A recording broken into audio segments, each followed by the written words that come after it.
ملک کے بھالائی علاقوں میں شدید برفباری سے نظام زندگی مفلوج ہو گیا۔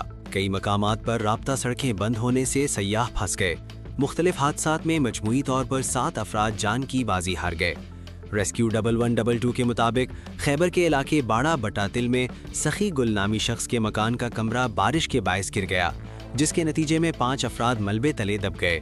ریسکیو 1122 خیبر ٹیموں نے موقع پر پہنچ کر امدادی سرگرمیاں کرتے ہوئے ملبے تلے تمام افراد کو نکال کر طبی امداد فراہم کی۔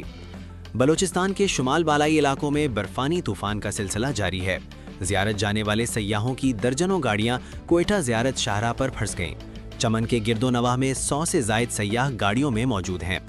N50 شاہراہ، کان مہتر زئی، خانو زئی، مسلم باغ سمیت کئی مقامات پر ٹریفک شدید متاثر ہوئی ہے۔ شاہراہ پر برف اور پھسلن سے بین الاصوابی شاہراہ پر مسافر اور مال بردار گاڑیاں پھنس گئی ہیں۔ N50 پر 9 مختلف حادثات میں 27 افراد زخمی ہوئے ہیں۔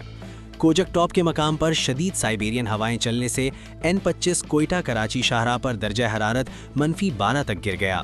شیلا باغ کے قریب پھسلن سے کئی گاڑیاں آپس میں ٹکرا گئیں، جس کے نتیجے میں 2 افراد جان بحق اور 7 زخمی ہو گئے۔